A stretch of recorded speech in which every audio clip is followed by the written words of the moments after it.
All right, test, test, test. Let me just check something here. Okay, test, test, test, test, test, test, test, test. Okay, good. All right, let's do this. Here we go. We're recording the screen. All right, first thing I'm going to do here, Benzen, is take a look at the offering memorandum. So it's Shamrock Apartments, Warner Robins, Georgia. You know, that's not really a great first picture. It's a tree. Show me the property. I'm not buying the trees, I'm buying the property. Okay, looks a little bit better, a little bit nicer, you know, pitched roof. Can't quite tell how old it is. Looks like it might not be terribly new. The parking lot looks like it needs something. Landscaping could be touched up a little bit. Looks like it's easy to maintain on the outside. There's the broker's get out of jail free disclaimer. If we screw up, it's not our fault. Don't blame us. And it's Marcus Millichap. So you're looking at one of the highest priced retail brokers around. And that means that you're, you know, going to have trouble. You're not going to necessarily get a great steal on this deal. So, pricing and financial analysis. Okay. So it's a 23 unit property. There's 22 two bedrooms, and there's one four bedroom.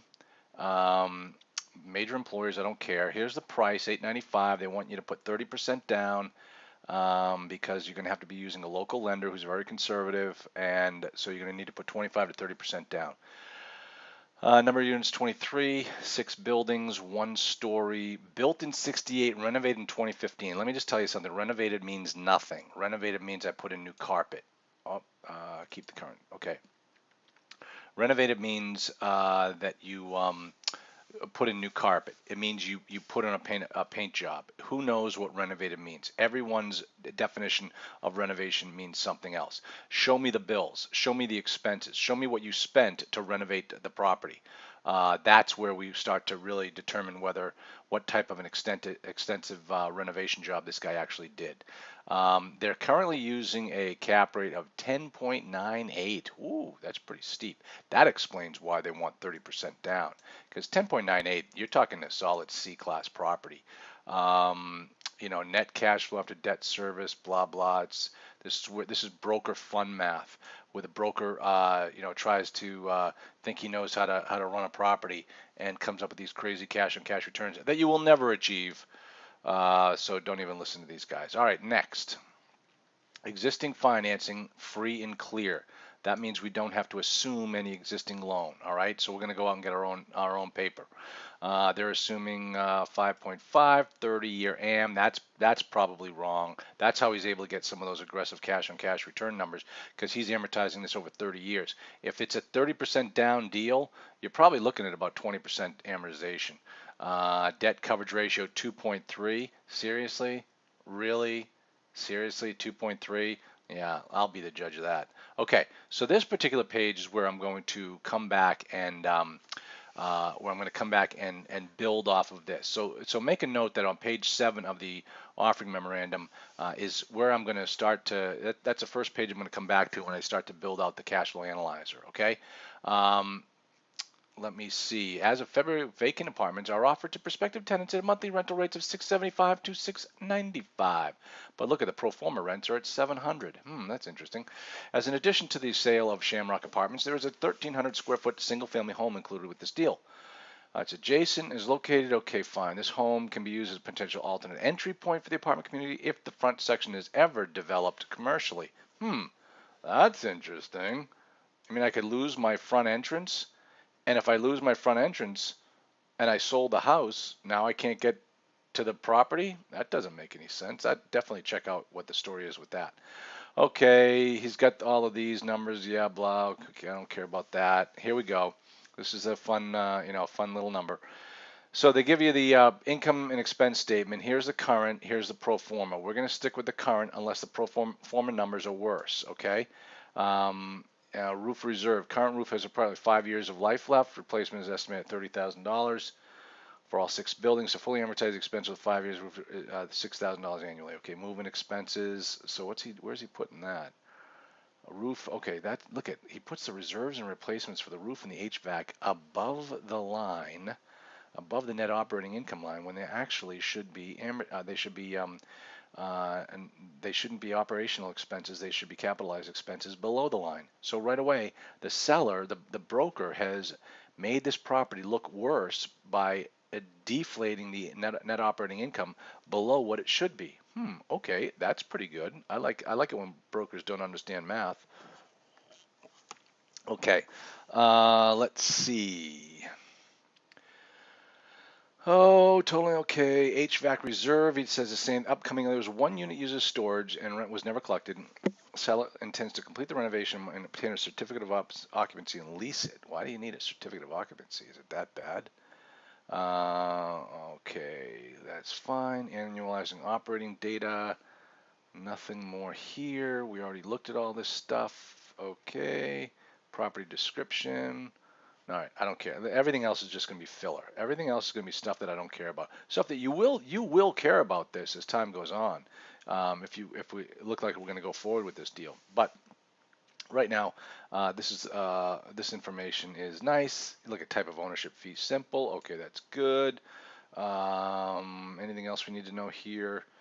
Not really. Water. Okay, this is HVAC central. Look at what he's not telling you. Who pays the utilities? And that's something we're going to need to verify. And let me just scroll up here because it should be right here. Look at the utility expense. $400 per unit per year. That's definitely a tenant paid utility, which is good. So we'll keep it at that. Okay, let's get started on this. Let's start right here. There. Now, I'm going to jump on over here to the cash flow analyzer, come to the input data section. Now, first thing I'm going to do is change this to multi. It doesn't multi. I've yet to see really what the difference is when you make that change, but I always do. They're looking for 895,000 on the property. Okay. Now, initial improvements. You know what? 6,030. Let's put $36,000 in there for the HVAC and the roof. Let's get it done on day one. Closing costs. We'll probably put about $8,000 in there. Um, Everything else, reserves and reserve, let me see, 23 units. Let me do some math here. So I'm going to take 23 units. 23 times $300 is $6,900. So we'll reserve $6,900 a year for future changes, okay? And we're gonna put that number after the net operating income. Remember how I showed you how on the HVAC and the roof he put it before the NOI? It's actually supposed to go after the NOI. So we'll put it down there. Now, over here he said it was like 10.69 or something like that. And why is my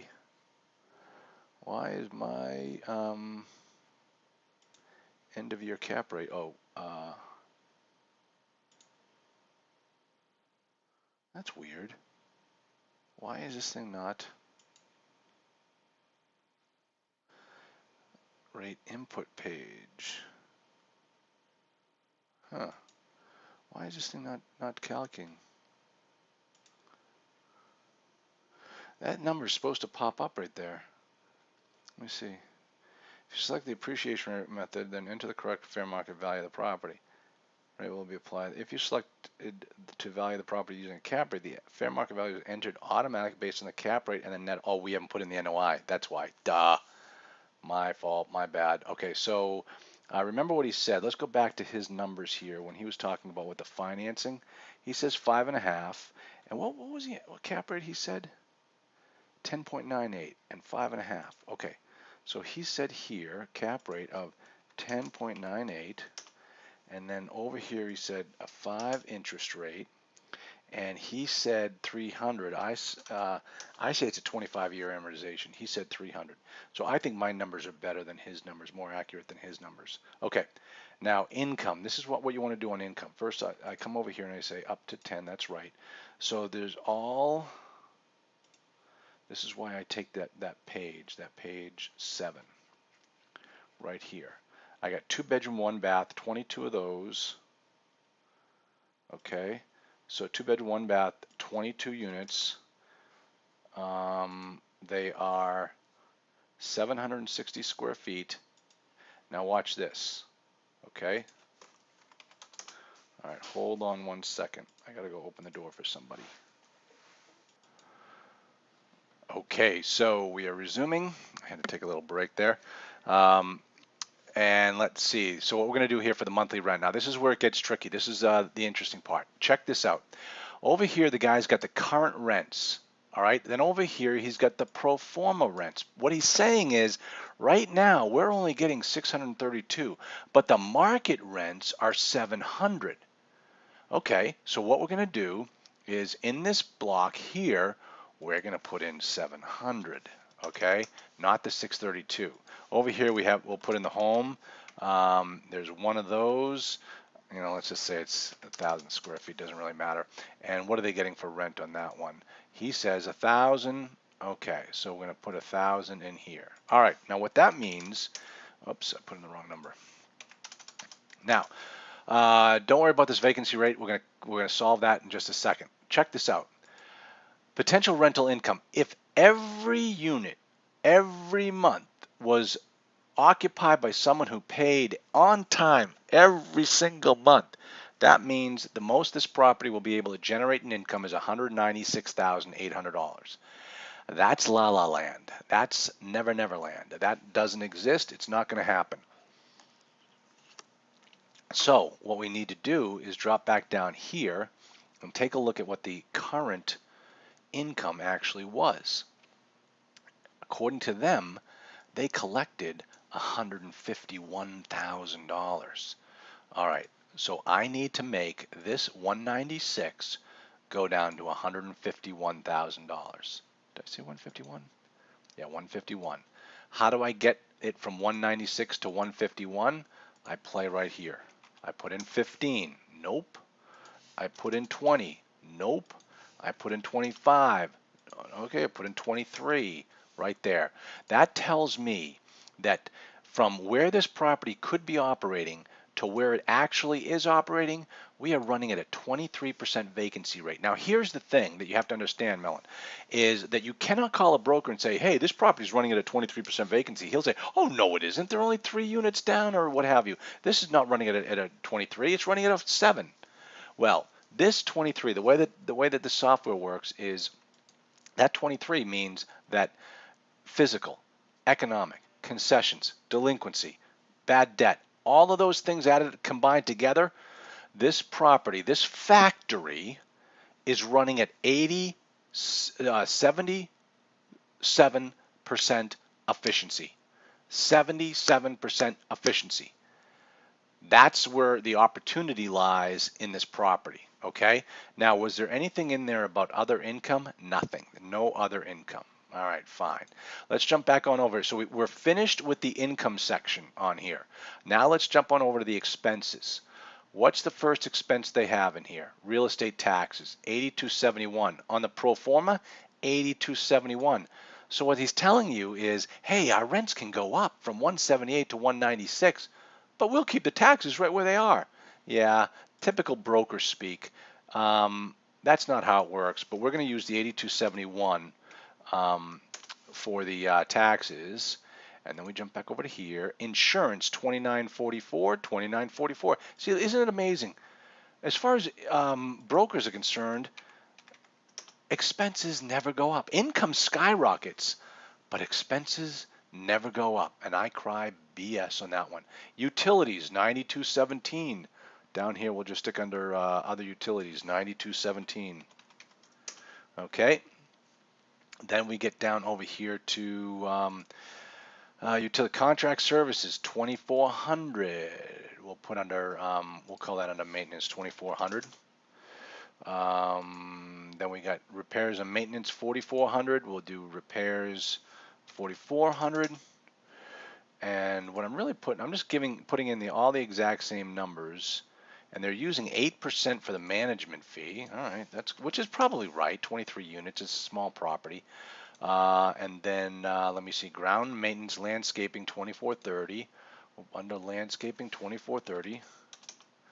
And then down here, okay, we're going to skip over the roof and the HVAC. We've already taken care of that in the initial improvements, okay? Move in expenses or probably turnover costs. We'll just say, we'll call that turnover. I think it was 2200. And then 20, that was 2,000. Security lights 5,000. All right, I'm just gonna go back here and under this I'll say 2730. All right, now that means the expenses, according to them, the expenses are running at 31% expense ratio.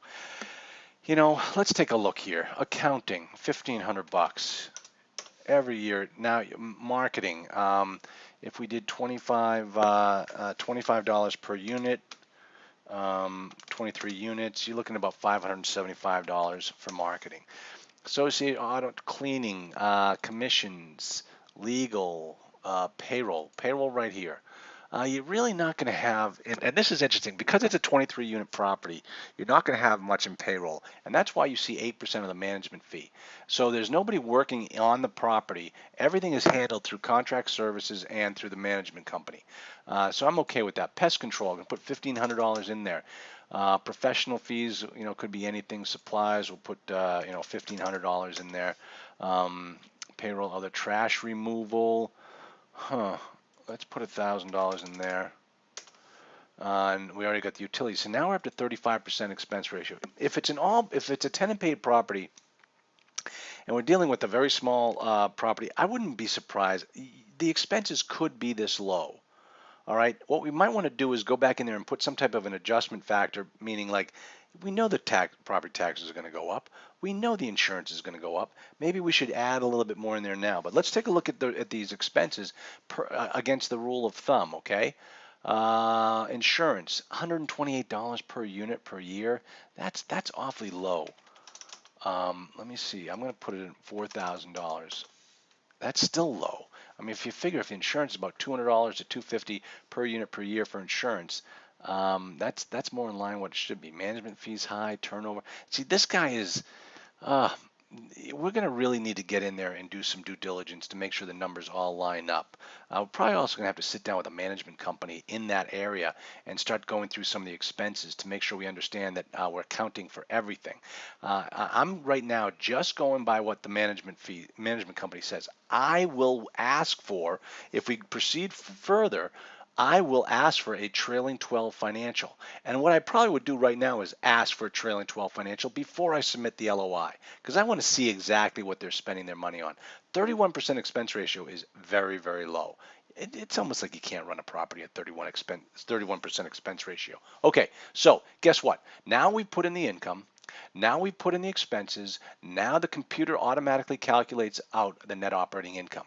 Let's jump on back to the input data tab and see that at 10.98% cap rate, which is what they say it is, with this NOI, the property is worth 876. We're offering 895.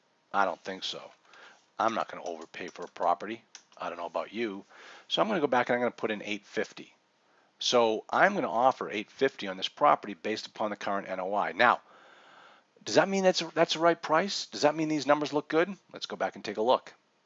We click down here, the cash flow analysis, or up here, the CFA, and let's take a look at the numbers. The first number I look at when I come here is this number right here, 2.15. Whoa. 1.5 is good. 2.15 is smoking. 17% cash on cash return. 18. Okay, yeah, we're making an offer on this property. All right. That's all I'm going to show you right now. What we need to do next is ask the broker for a trailing 12 financial, and then we're going to make an offer on this property. Okay, so that's what you've got to do for this deal. Don't sit around. Make the phone call today. I'll get you this video right now. Nothing more. I don't care about all this other stuff. Pretty pictures. Who cares? Okay, good. Thanks, and we will see you in a bit.